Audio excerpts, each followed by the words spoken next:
اليوم غادي نتكلموا في لحظة مع التاريخ. علاش؟ لأن المقال اللي نشرته الخبر والذي مر مرور الكرام، يعني الناس ما بحثوش فيه وما شافوش فيه، وهو اللي تنشر في لو 9 نوفمبر. أنا بكل صراحة لما قريت العنوان ودخلت قريت المقال تفاجأت. يعني هي لحظة مع الحق، هي لحظة مع الحق، لأنني أنا كجزائري ما عنديش هذيك العقدة من التاريخ. وكي نقولوا تيندوف كانت تابعة للمغرب، هذه حقيقة، هذه حقيقة، هذه حقيقة ما يقدش يغيرها الواحد، وما يقدش يزور التاريخ. وصحيفة الخبر، صحيفة الخبر نشرت مقال سبحان الله، هما الغاية نتاعهم باش في إطار التهجم على المغرب وفي إطار إذكاء نار الفتنة، بس زعما يتهجموا على شخص الملك الحسن الثاني رحمه الله، ويستحضروا الماضي المؤلم. لكن من خلال مقالهم أكدوا، وما نشروا نصف الحقيقة، لكن اللي نشروه يأكد بما هو جلي على أن المغرب له حقوق تاريخية، وأن المغرب ظلم من طرف المستعمر. وهذه الحقيقة اللي كانوا هذه السنوات وهما يغلطوا في الرأي العام في الجزائر، وما يبغوش يذكروا هذه الأمور وما يقولوش. مثلا أحد المؤرخين نتاع النظام كان يقول باللي لما دخلت القوات الفرنسية إلى الجزائر وجدتها على حدودها الحالية. هذا الكلام موجود في الأرشيف نتاع قناة الجزيرة. لكن المقال نتاع صحيفة الخبر يأكد بأن الحقيقة لا يمكن تزييفها ولا يمكن تغييرها. هنا هذا المقال اللي هو شوية مطول، واللي جاء عبارة عن استنبط من طرف واحد الدراسة نتاع واحد الأستاذ الجامعي في جامعة المسيلة، اللي تنشرت في مجلة المتوسطية. نعم وي.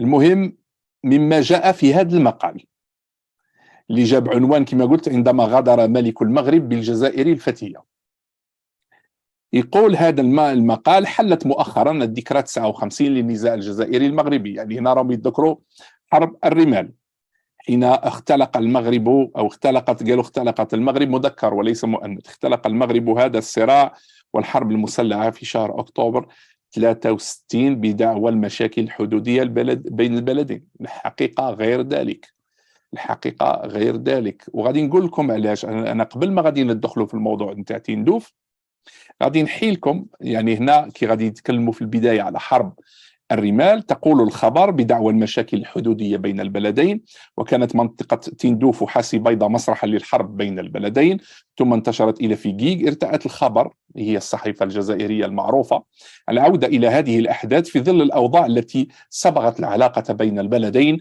مؤخرا. وحاولنا رفقة مؤرخين وباحثين التحري في الجذور التاريخية للحرب ومجرياتها ونتائجها، مع تقديم قراءات وتحليلات تاريخية عن أسباب هذه الحرب المفتعلة التي أعلنتها المغرب غداة استقلال الجزائر، ومدى تأثير مجريات هذا الصراع على العلاقات بين البلدين أثناء الثورة والاستقلال. تقول الخبر، يعني هي راها تكرر الرواية نتاع النظام الحاكم في الجزائر: لقد قامت القوات المسلحة المغربية باحتلال بعض المناطق الحدودية الجزائرية ورفضت الانسحاب منها، حيث دخلت حاسي بيضاء وينو وتنجوب في سبتمبر عام 1962. أنا راهم غالطين، حتى وجود يعني تنقلوا الروايه نتاع النظام ما تعرفوش تنقلوها بشكل سليم. سبتمبر 1962 كان حادثه البريجه في تندوف اللي غادي نرجعوا لها، اما اللي راكم تقولوا عليه فهي سبتمبر 63 حسب روايه النظام. وراهم هنا يوظفوا الخطاب العاطفي للجزائريين رغم الأوضاع الصعبة التي كانوا يمرون بها من مشاكل سياسية وقلة إمكانيات. رب ضارة نافعة، ترك الجزائريون الخلافات جانبا وأعلنوا التعبئة شاملة. هذا النقطة بالذات، هنا اللي ما أشارت ليش صحيفة الخبر، وهو ما كان يقع في الولاية الثالثة التاريخية للتمرد الذي كان يقوده آيت حمد ومحمد والحاج ضد السلطة الانقلابية في العاصمة الجزائر. هذه اللي استغلها بومدين وهبن بلة باش افتعلوا حرب الرمال باش يقضوا على التمرد، ماشي كما راكم تقولوا انتم. ثم غادي نعطيكم انايا واحد الدليل غادي نعطيكم واحد الدليل تاريخي اللي يأكد على أن المغرب على المستوى الرسمي شكا وقدم شكوى لدى الأمم المتحدة بخصوص ما وقع واللي أدى إلى حرب الرمال في أكتوبر 1963. غادي نحيلكم إلى هذه يعني قبل ما ندخلوا في الموضوع نتاع تندوف، واللي قلت لكم باللي هنا تقر صحيفة الخبر بمغربية تندوف. غادي نشوفوا الوثائق التاريخية التي يعني هنا الور دقيقة من فضلكم. غادي ننشر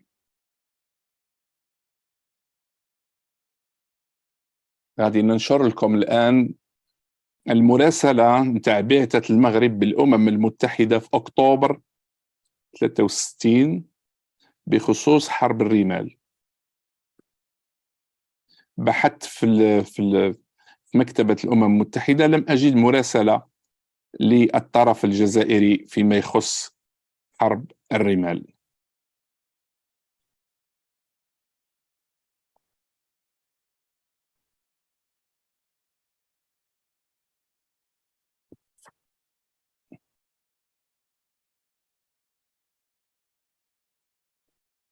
إذن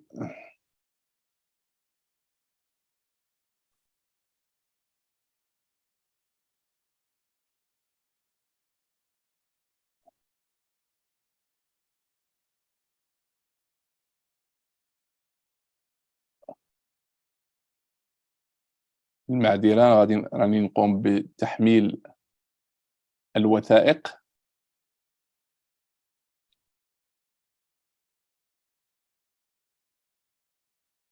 إذن هذه الوثيقة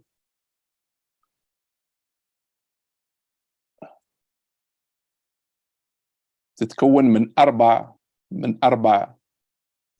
هذه الوثيقة تعود لتاريخ 28 أكتوبر 1963. يعني هنا مراسلة رسمية من طرف المملكة المغربية للأمم المتحدة بعنوان Conflit algéro-marocain, chronologie des événements depuis 30 septembre 1963.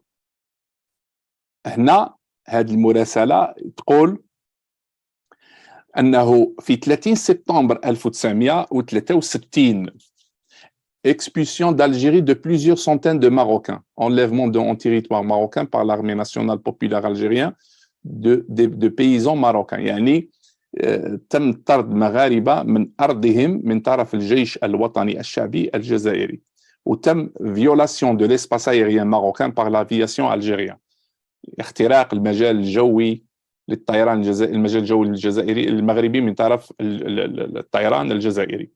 وتقول في المراسلة: Le colonel Boumediene, vice-président du Conseil et ministre algérien de la Défense, survole lui-même la frontière tandis qu'était constatée une concentration d'unités algériennes dans la région frontalière. يعني حتى أنه هواري بومدين آنذاك اللي كان وزير الدفاع قام بنفسه يعني كان في هذيك المنطقة، كان هو اللي مشرف بشكل مباشر، كان يطير في المنطقة الحدودية. Le 1er octobre, les agences d'information signalant qu'un important déploiement d'unités de l'armée algérienne se développe le long de la zone frontalière algéro-marocaine et font état de ce que des bataillons entiers sont envoyés chaque jour pour renforcer les unités déjà en place dans ces régions. يعني الجيش الجزائري أرسل des bataillons يعني الألوية ولا يعني تشكيلات عسكرية إلى تلك المنطقة في le 1er octobre. Par ailleurs, les nouvelles provenant des villages frontaliers continuent à signaler le survol répété à basse altitude. يعني السكان اللي كانوا في المناطق الحدودية كانوا يعلموا بوجود طيران منخفض فوق الأراضي المغربية من طرف الطيران الجزائري. هذه الصفحة الأولى. هذه الصفحة الثانية le 2 octobre يعني بالتفصيل. Le climat de tension prend des propositions inquiétantes. Le gouvernement algérien, pour justifier l'action militaire qu'il préparait contre le Maroc porte des graves accusations contre notre pays, l'impliquant dans le mouvement de révolte en Kabylie. هنا شغل التوتر زاد تقول البعثة المغربية بالأمم المتحدة، وأشارت إلى التمرد الواقع في منطقة القبائل. Le 3 octobre, à l'issue d'une réunion du Conseil des ministres, le gouvernement marocain dément catégoriquement les accusations portées contre le Maroc par le gouvernement algérien et déplore que celui est cru d'avoir pour des raisons de politique intérieure. يعني هنا المغرب راه يتكلم على أنه هناك مشاكل داخلية في الجزائر، يريد أن يستغل الخلاف مع المغرب باش يعني وهذه هي الحقيقة، لأن المشكل كان كبير وكانت منطقة برمتها اللي هي منطقة القبائل كانت تعيش تمرد ضد السلطة الانقلابية في العاصمة الجزائر. Alors, le 4 octobre, la radio officielle de l'Algérie redouble de violence dans ses attaques contre le Maroc et ses institutions. L'acheminement de troupes algériennes vers les zones frontalières se poursuit. L'ambassadeur du Maroc, M. Mohamed Aoued, a attiré par 2 fois l'attention du président Ben Bella sur la gravité de la situation. Ces démarches présentes devaient obtenir à la réunion de Oujda. La réunion de Oujda هي اللي وقعت في le 5 octobre ما بين وزيري الخارجية عبد العزيز بوتفليقة واعتقد انذاك قديرة، مانيش متأكد، المهم le ministre marocain des Affaires étrangères par intérim rencontre à Oujda le ministre algérien des Affaires étrangères. Cette rencontre devait permettre d'éclaircir la situation et d'entreprendre des efforts nécessaires en vue de faire disparaître la tension. Un communiqué conjoint a d'ailleurs été publié dans ce sens. Ils ont en même temps réaffirmé le principe de la non-ingérence, l'ingérence de l'un des 2 pays dans les affaires intérieures et d'autres que le respect de l'expérience de chacun de entreprendre. Alors, هنا تلاقاو في le 5 octobre وقالوا باللي ما خصناش نستغلوا المشاكل، ولكن اللي وقع بعد في le 8 octobre c'était autre chose. هذه المراسلة لا 3e غادي نمشيو لا 3e page. هنايا راكم تشوفوا la note le 8 octobre تقول البعثة sans attendre la réunion de Tlemcen de la commission mixte décidée à Oujda pour régler les incidents des derniers jours, l'armée algérienne lança une attaque surprise contre le poste de Hassi Baïda, tenu depuis l'indépendance du Maroc par des simples éléments des forces auxiliaires. Relevant du ministre de l'Intérieur, cette agression a provoqué de grosses pertes en vie humaine et des blessés graves, ainsi des importants dégâts matériels. يعني هنا البعثة الأممية راها تقر بأنه تم هجوم على مركز حاسي بيضاء اللي كانوا فيها القوات المساعدة les forces auxiliaires. هذه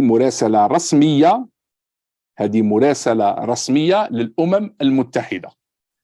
Le 9 octobre, le gouvernement marocain publie le communiqué suivant. Le poste de Hassi Baïda, situé à 40 km de Mhamid, dans la province de Ouarzazate, a été hier matin l'objet d'une attaque surprise de la part des forces armées algériennes. Celles-ci ont pénétré sur une profondeur de 100 km à l'intérieur du territoire marocain. يعني القوات الجزائرية توغلت 100 km في الداخل المغربي. Cette agression a provoqué des pertes en vie humaine. هذه راه نقول لكم هذه مراسلة رسمية للأمم المتحدة اللي تأكد بأنه الهجوم قامت به قوات تابعة للجيش الجزائري وتوغلت ب100 كيلومتر في التراب المغربي.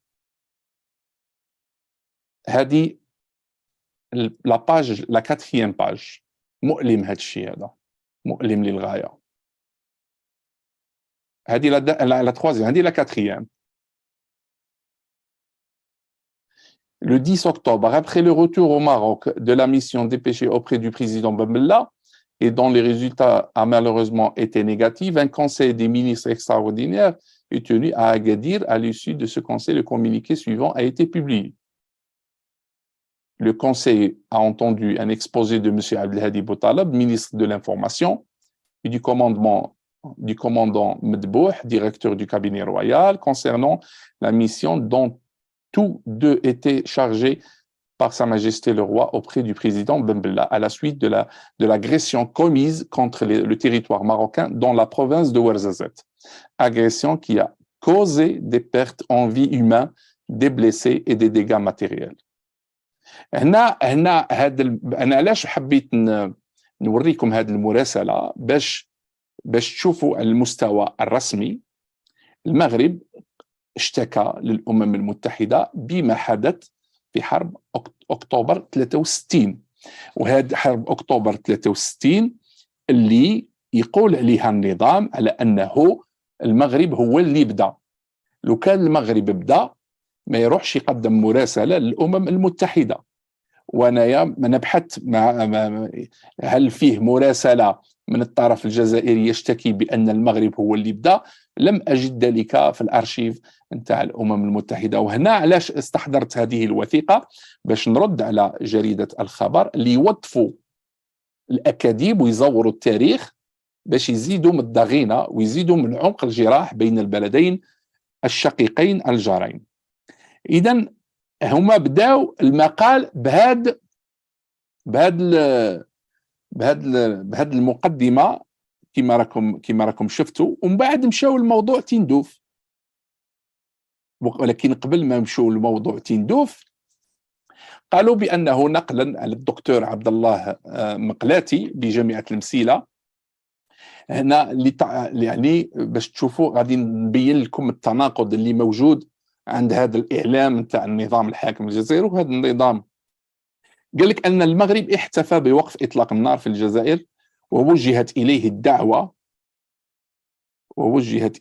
الدعوه غادي دقيقه هنايا نطلع المصدر، لان الكلام اللي راها تقول فيه الخبر المصدر نتاعها جاي من مجله التاريخ المتوسطي العدد الثاني شهر جوان 2020. خداو كاع ما خداوش كل شيء، خداو اللي يساعدهم وحطوه في مقال اللي نشروه في 9 نوفمبر.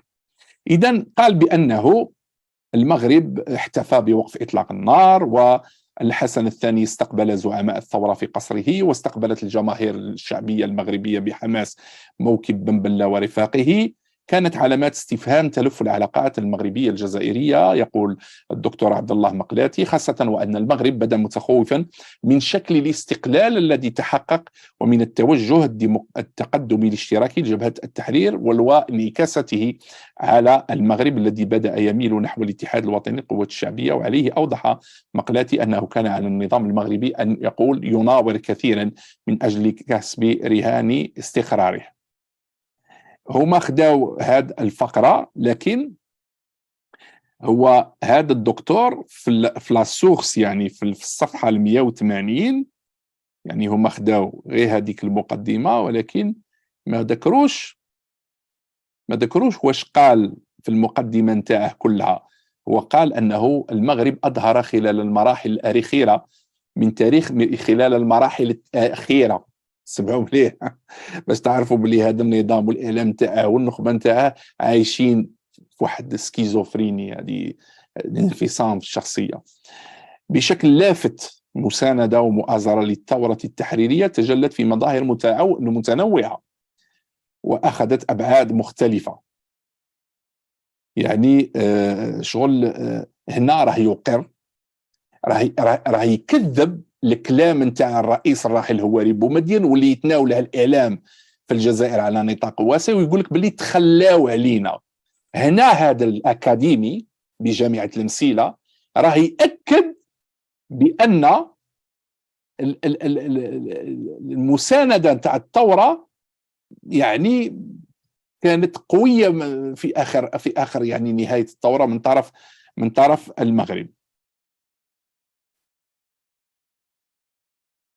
يقول الأكاديمي اللي خداو عليه المقال صحيفة الخبر، يقول منذ لقاء محمد الخامس دوغول وإعلان تقرير مصير الشعب الجزائري تزايد الاهتمام المغربي بالقضية الجزائرية، وبذل المغرب مساعي حديثة لنصرتها في المحافل الإقليمية والدولية وكسب الدعم الدولي لها. وقد لقيت جهود محمد الخامس ثناء الحكومة الجزائرية المؤقتة باعتباره متفهما للمشكلة الجزائرية ومدافعا عنها، الأمر الذي شجعه للقيام بعدة مبادرات للضغط على فرنسا ودفعها لحل القضية الجزائرية. وقد لقي تعيين الزعماء المعتقلين مفاوضين رسميين استحسان المغرب بحكم علاقتهم السابقة بالمغرب وعبء قضية تحريرهم التي تحولت إلى التزام مغربي، فضاعف محمد الخامس مساعيه لإطلاق سراحهم، والأمل يحدوه في توليهم الزعامة السياسية. هذا الأكاديمي راه يأكد على أن المغرب الرسمي اللي هاجمه النظام الحاكم وقال لك باللي تخلى علينا، راه يأكد بلي أنه ضغط كثير على فرنسا من أجل إطلاق سراح الزعماء اللي يتهم دروك الأبواق نتاع النظام، تقول باللي المغرب كان وراء اختطاف الطائرة الفرنسية. هنا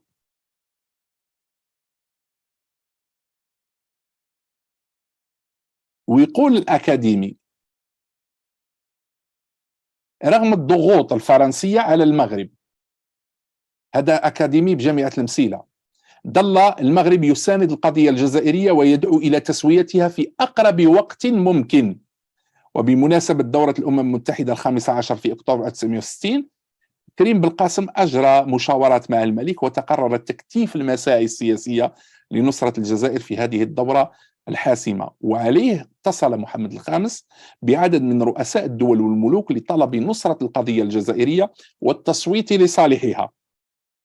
يعني بالتفصيل الممل، راه هذا الأكاديمي الجزائري يبين بالتفصيل الممل كيفاش كانت الدبلوماسية المغربية على أعلى مستوى تدعم القضية الوطنية.